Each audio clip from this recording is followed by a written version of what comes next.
Os antigos leitores da Marvel viram perfeitamente o processo do Capitão Marvel ser definitivamente substituído pela Capitã Marvel. Mas será que esse processo vai acontecer de novo agora com o T'Challa sendo substituído permanentemente pela Shuri como a nova Pantera Negra? Eu acho que essa discussão tem alguma margem interessante para a gente aproveitar essa notícia recente da Shuri sendo introduzida no novo jogo de luta da Marvel, o Marvel Dokkan Fight. Eu acho que a melhor forma de analisar isso é considerar o histórico da Marvel com o que a gente chama de personagens legado, né? Que é uma coisa que foi mais facilmente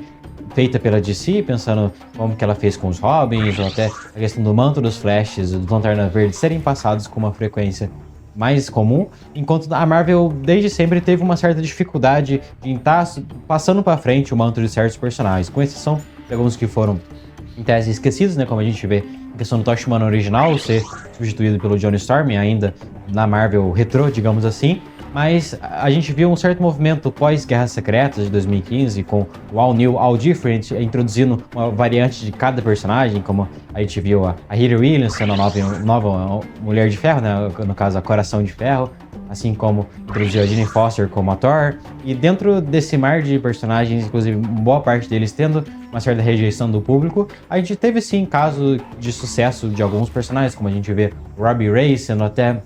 mais frequentemente adaptado para outras mídias, até do que o Johnny Blaze, mesmo que ele tivesse um extremo sucesso nos anos 90, nos anos 2000, especialmente por a gente nem é todo personagem que consegue ter 2 live actions para se chamar de seu, aparição na maioria dos jogos. E definitivamente eu sinto que o caso da Riri Williams em questão a Coração de Ferro não dá para ser comparado com o da Shuri sendo um Pantera Negra, especialmente pelo contexto que a gente está inserido, né? Porque não dá para negar que a Marvel quer manter a questão dos filmes sendo associado para as outras mídias, apesar desses jogos recentes terem um pouco mais de liberdade, especialmente depois que a Marvel está preparando o terreno para essa questão de multiverso, está permitindo que diferentes variantes de personagens estejam interagindo, ou até mesmo a gente consegue sentir um clima de que ela está preparando um reboot para depois desse filme dos Vingadores Doomsday, a gente vê um reset da timeline dos filmes para incluir um universo que tenha X-Men, Vingadores, Quarteto Fantástico coexistindo desde o princípio, né? Considerando que as maiores mega sagas da Marvel envolvem todas as equipes juntas, né? Não só universos isolados, como a gente teve que ficar acostumado todo esse tempo devido às empresas estarem divididas, né? Com os direitos cinematográficos dos personagens. Mas, especialmente, eu acredito que essa adaptação da Shuri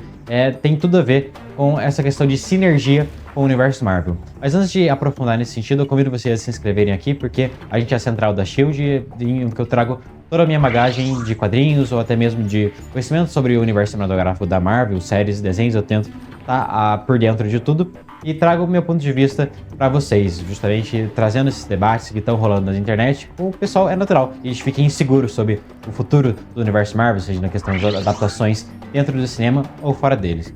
Beleza? E para quem não sabe, aconteceu sim nos quadrinhos um período de substituição da Shuri pro Pantera Negra, mas é curioso pensar que, na verdade, ele estava basicamente inconsciente durante um reinado sombrio, uma série de ataques do Destino em Wakanda, e ela estava temporariamente substituindo o T'Challa, inclusive sem poderes.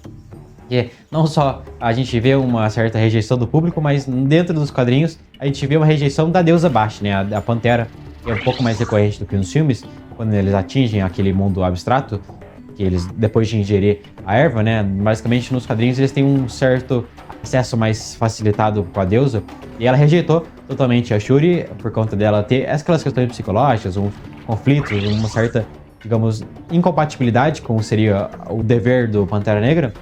até aquele momento. Então a Shuri é obrigada a, inclusive, agir como Pantera Negra simplesmente sem poderes, né? Usando no máximo a experiência dela de combate, né? Que inclusive nos quadrinhos ela é muito mais guerreira, digamos assim, que nos filmes, né? Onde ela foi adaptada muito mais como uma cientista, alguém que fica nos bastidores, enquanto nos quadrinhos ela é muito mais tão uma guerreira, lutadora, assim como a Dora Milaje, digamos assim. E eu acredito que isso tem até forçado um pouquinho até o estranhamento das pessoas em relação a Shuri ter se tornado uma habilidosa guerreira, aparentemente do nada, né? Depois de ter ingerido a erva, não só ter ganhado a força, mas uma extrema habilidade de artes marciais e uma super agilidade para estar enfrentando o Namor naquele filme. Mas, tirando essa questão, digamos, dentro da história, digamos assim, acredito que o que tenha mais complicado essa questão é que o filme estava sendo gravado com o Chadwick Boseman, né, o ator original do Pantera Negra, e teve que ser regravado do zero, ó, reaproveitando o roteiro, digamos, fazendo uma gambiarra para que encaixassem a Shuri em aquele conflito com o Namor e introduzindo essas questões familiares como o pilar da narrativa. Que é nítido perceber que o filme tem seus problemas, né? Apesar de eu ter saído satisfeito de, inclusive, assistir no cinema esse filme, dá pra sentir que ele é um pouco extenso demais, tem algumas barrigadas e a Shuri não consegue ser tão carismática assim quanto o T'Challa, mas definitivamente a gente vê uma situação inédita até então, que é um ator ser substituído por questões fora de tela, porque até então a gente viu muitos personagens, muitos heróis serem substituídos por questões de, às vezes, de reset de universo, como a gente viu vários Supermans, a gente viu vários Batmans, até pelo menos 2 Hulks, né, inicialmente, mesmo que a gente considere que o segundo Hulk seja dentro do UCM, ainda é um período que isso não estava tão consolidado, então o impacto não foi tão grande assim para a substituição do Eric Bana, até em questão do Edward Norton, digamos assim, que o pessoal ainda estava entendendo a questão de universo compartilhado, né, até com a aparição do Homem de Ferro no cena pós-crédito, mas definitivamente essa é uma situação completamente diferente que aconteceu com o Chadwick Boseman, considerando que ele já era um personagem recorrente, ele já tinha aparecido na Guerra Civil, no Pantera Negra, a questão dele tá totalmente dentro da questão dos Vingadores, então, naturalmente, a gente vê que a Marvel estava preparando toda a lore do Pantera Negra como um dos pilares do UCM, né? Caso você tenha notado, a quantidade de Vibranium, seja motivando diferentes vilões, como o Ultron, Ulysses Klaue, até personagens que até então não tinham Vibranium incluído, como a gente via as asas do Falcão, ou até mesmo tudo que envolve tecnologia acaba tendo uma pitadinha de Vibranium, a gente percebe que o Wakanda foi ganhando uma importância colossal dentro do universo Marvel. Mesmo que o personagem do Pantera não tivesse incluso, o Vibranium estaria lá, e isso naturalmente aumentaria a pressão sobre o Wakanda ser um dos pilares da Marvel.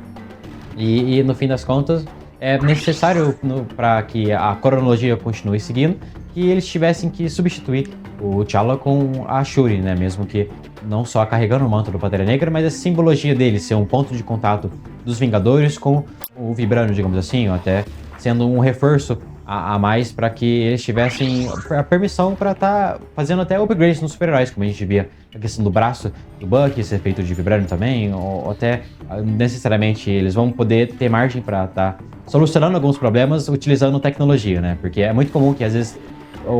todo o roteiro prepara para que tenha um conflito muito difícil que os heróis têm que tirar um coelho de cartola para estar conseguindo solucionar. E normalmente isso pode servir a partir de uma tecnologia justamente feita de Vibranium.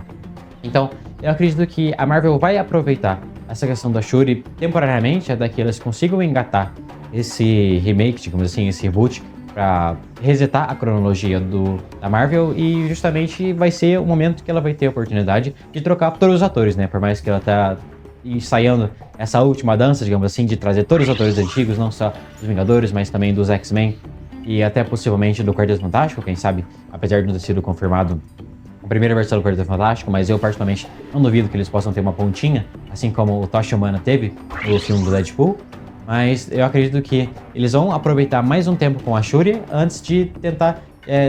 desvincular o Chadwick Boseman do Pantera Negra para estar vinculando para outro personagem, né? Porque definitivamente ela vai ter que passar por esse processo de reescalando o ator para o personagem, e eu acredito que, assim como ela vem fazendo nos games, às vezes adaptações de série, de às vezes convidando os atores para estar dublando os personagens nos games ou nas animações, que nem a gente viu o Charlie Cox do Demolidor,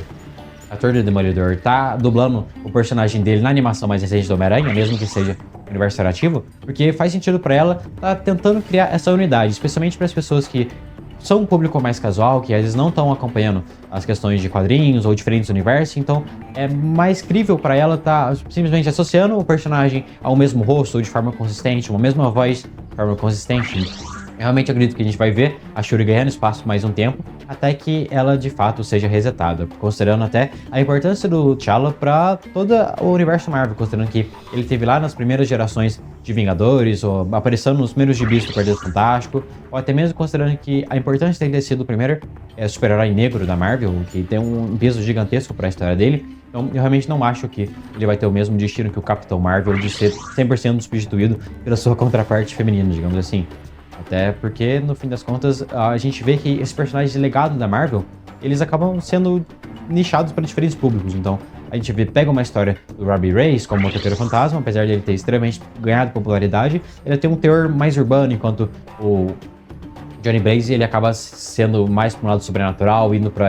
combates mais extremos, digamos assim. Ou como a gente vê, o público que consome uma HQ nova do Sam Alexander, que inclusive eu até prefiro em relação ao do Richard Rider, tem teorias diferentes, seja uma coisa mais ao redor da Terra, para ele tem os seus dilemas de adolescente, digamos assim, de jovem, até criança, digamos assim, pré-adolescente, considerando que ele é bem mais jovem do que outros personagens. Ele tem conflitos diferentes em relação a ter que dar justificativo para a mãe dele, tá protegendo a identidade em relação aos colegas de escola, que é totalmente uma vibe diferente do policial intergaláctico, que é o Richard Rider, um cara adulto, responsável, que tá se envolvendo em guerras intergalácticas, digamos assim.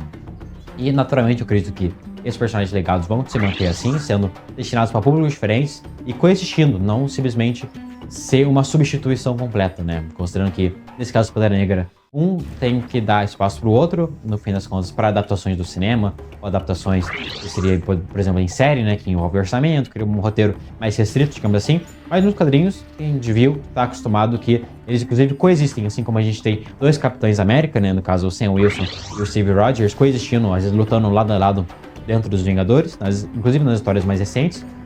Provavelmente a gente também vai estar vendo isso, quem sabe, nos quadrinhos, ou até mesmo a gente, inclusive, já viu isso, né? Tanto o T'Challa quanto a Shuri coexistindo como dois Pantera Negra, e quem sabe, depois de um certo reboot da Marvel, ele não consiga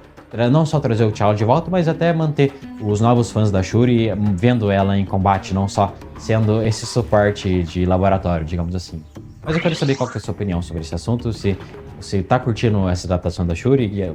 considerando que ela tem um moveset diferente, digamos assim, uma abordagem diferente do T'Challa, por ser mais puxado por essa questão tecnológica. E deixa o like se você curtiu a minha análise e se inscreve para estar acompanhando justamente todos os debates que estão rolando na internet sobre o universo Marvel.